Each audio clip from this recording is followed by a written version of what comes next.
আল্লাহ রাব্বুল আলামিন আমাদেরকে এই জীবনের মধ্যে পরীক্ষা না করে ছাড়বেন না। আমরা পরীক্ষার হলে আছি, সুখ দুঃখ দুইটাই পরীক্ষা। সুখের পরীক্ষা হলে হয়তো আমাদের আর কোনো কষ্ট হয় না, কিন্তু দুঃখের পরীক্ষা আমাদের কষ্ট হয়। সেই দুঃখের পরীক্ষায় আমরা কিভাবে এটাকে মেনটেন করি, কিভাবে এটাকে ফেস করি, কিভাবে আমরা হতাশ হয়ে যাই না এবং আল্লাহর কাছে দোয়ার জন্য দরখাস্ত দিতে থাকি, দোয়া করতে থাকি। কিন্তু অনেক সময় দেখা যায় এত দোয়া করছি, এত বছর পর্যন্ত দোয়া তো কবুল হচ্ছে না, হতাশ হয়ে যায়। এইটা কি ঠিক? আল্লাহ তাআলা কেন দোয়া কবুল করেন না? আমরা হতাশ হয়ে যাই কেন? হতাশ হওয়াটা কি ভালো কিছু? এই বিষয়ে আমরা আজকে বিষয় আলাপ করছি। আল্লাহ তাআলা কোরআনেই বলে দিয়েছেন যে মানুষ কি মনে করেছে আমি মুসলিম, আমি ঈমান এনেছি, এই কথা বললে আখিরাতে তাকে আমি ছেড়ে দেব? আমি তাকে জীবনে বহু পরীক্ষা নিরীক্ষা করব, উত্থান পতন হবে, তার আনন্দ খুশি হতে পারে, তার কষ্ট দুঃখ, কারো কারো দুঃখ অনেক লম্বা হতে পারে, এই কষ্টের মানে কোনো দিন শেষ হবে না, হতাশার পরিস্থিতি এসে যেতে পারে। এগুলোর মাধ্যমে আমি পরীক্ষা করে দেখব যে কে আমার পরীক্ষায় পাশ করলো আর কে হতাশ হয়ে গেল, আমার উপর আস্থাই হারিয়ে ফেললো। এইটাই তার পরীক্ষা হয়। এই পরীক্ষা না করে আমি ছাড়ব না। এবং এই পরীক্ষা আমাদের জন্য সাময়িকভাবে অনেক কষ্টের কারণ হয়, কিন্তু আল্লাহ তাআলা বলেন যে এই পরীক্ষায় পাশ করলে রেজাল্টটা অনেক উত্তম হবে, এর পুরস্কার অনেক বড়। এই জন্য একটা হাদিসে রাসূলুল্লাহ সাল্লাল্লাহু আলাইহি ওয়াসাল্লাম বলেছেন, যখন কোনো লোককে কাউকে আল্লাহ পরীক্ষা করেন, তাহলে যাকে আল্লাহ ভালোবাসেন তাকে আল্লাহ পরীক্ষা করেন, ভালোবাসার পাত্রকে বেশি করে পরীক্ষা করেন। তো যে ব্যক্তি পরীক্ষায় আল্লাহর উপরে কোনো অবস্থাতেই বেজার হয় না, খুশি থাকে, দোয়া করে পরিবর্তনের জন্য, না হলেও আল্লাহর উপরে নাখোশ হয় না, তার জন্য আল্লাহর কাছ থেকে অপেক্ষা করছে বিরাট সন্তুষ্টি। আর যে ব্যক্তি পরীক্ষা ফেল করলো, দোয়া করতে করতে করতে করতে হতাশ হয়ে এখন তার ঈমান দুর্বল হয়ে গেল, আল্লাহর উপরে ভরসা তার থাকলোই না, তখন সে পরীক্ষায় ফেল করে ফেললো, সে এমনকি আল্লাহর উপরে অত্যন্ত তার দুঃখ অভিমান সৃষ্টি হয়ে গেল, আল্লাহর উপর তার কষ্ট চলে আসলো, আল্লাহও তার উপরে তখন নাখোশ হয়ে যান। আসলে আমরা দোয়া করি, সঙ্গে সঙ্গে উত্তর পাইলে খুব ভালো লাগে, আমার দোয়া কবুল হয়ে গেছে, আর দেরি হলে মনে হয় না আমার দোয়া তো বোধহয় কবুল হয় না, কোনো দিনও কবুল হবে না। এটা ভুল ধারণা।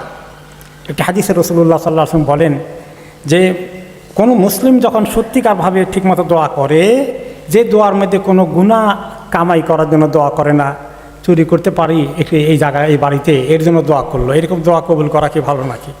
গুনার কোনো দোয়া যদি না হয়, অথবা আমার দুশ্মনী করেছে তার বাপ বেটায় একদম যুদ্ধ লাগাই দাও, এরকম কোনো খারাপ দোয়া করে না সম্পর্ক নষ্ট হওয়ার জন্য, এরকম খারাপ দোয়া না করলে মুসলমানের দোয়া কবুল হতেই থাকে। কিন্তু আমি তো দেখি না আনসার, কই কবুল হলো কেমনে? 10 বছর 30 বছর ধরে দোয়া করলাম, কবুলই হলো না, এরকম মনে হয়। তো আল্লাহ তাআলা কাছ থেকে কবুল হওয়ার 3 তরিকা নবী করিম সাল্লাল্লাহু আলাইহি ওয়াসাল্লাম বলেছেন, যেটা চেয়েছে বান্দা দোয়া করলো হয়তো সেটা পেয়ে যাবে, আনসার আসবে, অথবা আল্লাহ তাকে দেবেন না, সিদ্ধান্ত নিয়েছেন যে এই দোয়ার তিনি আনসার দুনিয়াতে দেবেন না, এটার আনসার দেবেন আখিরাতে, সেই দোয়ার পুরস্কার পেয়ে সে জান্নাতে চলে যেতে পারবে। আর অথবা তার কাছে আরও বড় বিপদ আসার কথা ছিল, সেটাকে আল্লাহ সরিয়ে নিয়ে যাবেন। দোয়া করছে একটার জন্য, সেই বিপদ না সরিয়ে আল্লাহ তাআলা আরেক বিপদকে সরিয়ে দিয়েছেন। আমরা তো সেটা আর পাই না, আমরা মনে করি কই আমার দোয়া কবুল হলো কই। আল্লাহ তাআলা অনেকেই আমার কাছে গতকালকে পরশু এক ভাই এত হতাশ হয়ে ফোন করলেন, প্রচণ্ড হতাশ, জীবনের এতগুলো বৎসর অপেক্ষা করতে করতে একটা জিনিস তার অর্জন হচ্ছে না। তিনি মনে করলেন, বললেন যে আমি বোধহয় কি আল্লাহর কাছে এতই খারাপ, এত অভিশপ্ত নাকি আমি কি একেবারেই আল্লাহর কাছে অগ্রহণযোগ্য? কষ্ট তার ধরে রাখতে পারছে না, বহু বৎসর থেকে একটা জিনিস পাওয়ার জন্য এত কষ্ট করছে, এত পেরেশানি করছে, অথচ অনেক মানুষ সহজে পেয়ে যাচ্ছে তার চোখের সামনে, সে কেন পায় না? হতাশ। তো আল্লাহ তাআলা অনেক নবীদেরকে পরীক্ষা করেছেন, পরীক্ষা করলে কষ্টে ফেললে মানুষ খারাপ হয়ে গেলাম আমি, এটা ঠিক নয়। নবীদেরকে আল্লাহ কষ্টে ফেলেছেন। আইয়ুব আলাইহিস সালামকে আল্লাহ এত কিছু দিয়েছিলেন, ধন সম্পদ, পরিবার সব আল্লাহ নিয়ে গেলেন, এত অসুস্থ করে ফেললেন, 18 বৎসর পর্যন্ত রোগে তাকে ফেলে সমস্ত মানুষ চলে গেল, তার সমস্ত সম্পত্তি নষ্ট হয়ে গেল, সমস্ত ছেলে মেয়ে গেল, সব মরে গেল। একমাত্র বিবি ছিল। 18 বছর পরে দোয়া করতে করতে করতে করতে আল্লাহ তাআলা তাকে আবার সব ফেরত দিয়েছেন। 18 বছর পর্যন্ত তিনি হতাশ হন নাই। ইয়াকুব আলাইহিস সালাম তার ছেলে ইউসুফকে হারালেন। আহারে কলিজার টুকরা সন্তান, কাঁদতে কাঁদতে কাঁদতে কাঁদতে চোখগুলো সাদা হয়ে গেল, চোখে দেখতে পান না।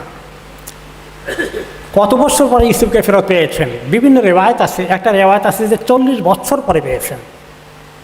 কোন কোন রেওয়ায়েত অবশ্য কিছু কম বলেছে, কিন্তু তিনি হতাশ হন নাই, তিনি দোয়া করতেই থেকেছেন।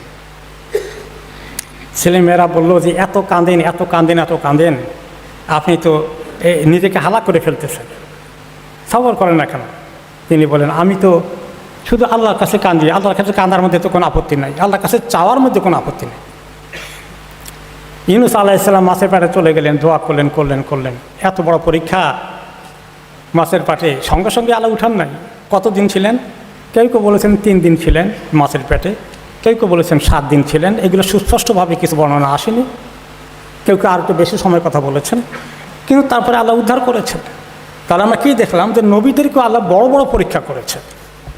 তো আমরা তো এত গুনাহগার, আমাদেরকে যে আল্লাহ এখনও সুস্থ রেখেছেন, অনেক কিছু ঠিক রেখেছেন, এটা তো আল্লাহর মেহেরবানি। সবগুলোর জন্য যদি আমাদেরকে শাস্তি দিতেন, আমাদের কী অবস্থা হতো?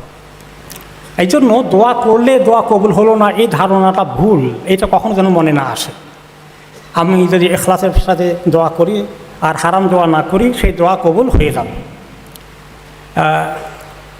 ওমর ইবনে খাত্তাব রাদিয়াল্লাহু আনহু এই জন্য বলতেন যে আমি দোয়া কবুল হলো কি না এটার জন্য কোনো পেরেশানি আমার মনে থাকে না। আমি দোয়া করতে পারছি কি না, দোয়া করলাম কি না, এটা আমার আসল পেরেশানি। দোয়া করলে আল্লাহ কবুল করবেন, আমার কোনো সন্দেহ থাকে না।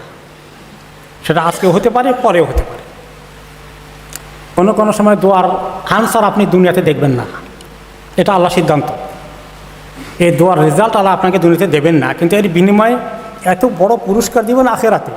সেটা যদি আজকে আমরা দেখতে পেতাম যে আমাকে এই দোয়া দুনিয়াতে না দিয়ে যেটা চেয়েছি সেটা আল্লাহ দিবেন না, কিন্তু আখিরাতে দিবেন।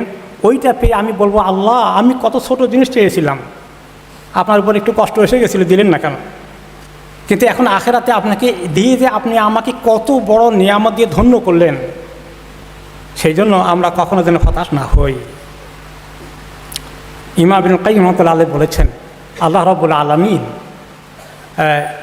মানুষকে একটু মুসিবতে ফেলেন। কী জন্য? যে মুসিবতে ফেলে তাকে কাছে টানার জন্য। সে যে আল্লাহর কাছে এত আসে, যদি এই মুসিবতে না পড়তো, এতগুলো দোয়া সে কখনো জীবনেও করতো না। যখনই আমরা মুসিবতে পড়ি তখনই চোখের পানি ফেলে আল্লাহর কাছে আসি, আর যখন মোটামুটি সুখ শান্তিতে আসি তখন কিন্তু কমই আল্লাহর কাছে কাতর হয়ে কিছু চাই। কাতর হয়ে কখন চাই, পেরেশান হয়ে কখন চাই? যখন আমি মুসিবতে পড়েছি। তো আল্লাহ তাআলা এই জন্য মুসিবত দিয়ে দিয়ে মাঝে মধ্যে কী করেন, তিনি দেখেন যে আমার বান্দাটা একটু বেশি করে আমাকে ডাকুক, আমার কাছে সে অনেক হাত পাততে থাকুক। এবং এই দোয়ার কারণে আপনি দুনিয়াতে যদি পেয়ে যান আলহামদুলিল্লাহ ভালো, দুনিয়াতে পাইলেও এই দোয়ার সওয়াব আপনি বঞ্চিত হবেন না আখিরাতে, আর দুনিয়াতে না পেলে তো ওটা আখিরাতে আরও বেশি পাবেন। তো এই জন্য আল্লাহ তাআলা আমাদেরকে, যদি বিপদ আপদ না থাকতো বোধহয় অনেকেই আমরা সহজে আল্লাহর কাছে তেমন বেশি মনোযোগ দিয়ে দোয়া করতাম না। তো এর মধ্যে খায়ের আছে, যদি ঈমান মজবুত থাকে তাহলে যে কোনো বিপদ আপদ এর মধ্যেও খায়ের আছে। যদিও আমরা বিপদ আপদ থেকে সবসময় পানা চাওয়ার জন্যই যে আল্লাহ আমাকে বিপদ আপদ থেকে দূরে রাখেন, আল্লাহ আফিয়ার জন্য দরখাস্ত করে বলেছেন, এটা ঠিক। সর্বশেষ কথা হলো যে আমরা যে কোনো অবস্থায় যেন কখনোই হতাশ না হয়ে যাই, দোয়া ছেড়ে না দেই। এটি হলো খুব জরুরি কথা। যে আমার দোয়া যদি দেখি অনেক বছর কবুল হচ্ছে না, আমি যেন বলি যে না আর দোয়া করে লাভ নাই, মনে হয় এটা কবুল হবেই না। আমরা করেই যাব। হয়তো আল্লাহ যেভাবে নবীদেরকে অনেক বছর পরে অ্যান্সার করেছেন, আমাকে করতে পারেন। আর না হলে আমার কোনো লস নেই, এই সমস্ত দোয়া জমা করা আছে এবং আখিরাতে আল্লাহ তাআলা সেগুলো দিয়ে আমাকে সহজেই পুলসিরাতের রাস্তা পার করে দেবেন। আল্লাহ আমার আখিরাতের হিসাবকে সহজ করে দিবেন। দোয়া হচ্ছে অনেক বড় ইবাদত, আর দোয়া হুয়াল ইবাদা, দোয়াই হচ্ছে আসল ইবাদত। আল্লাহ রাব্বুল আলামিন যেন আমাদেরকে বিপদে আপদের থেকে হেফাজত করেন, আর যখনই আল্লাহ তাআলা আমাদেরকে পরীক্ষা করেন আমরা যেন পাশ করতে পারি, সবরের সাথে দোয়া করতে পারি, আল্লাহর কাছে হতাশ না হয়ে যায়, নিরাশ না হয়ে যায়, সেই তৌফিক আল্লাহ তাআলা আমাদেরকে দান করুন।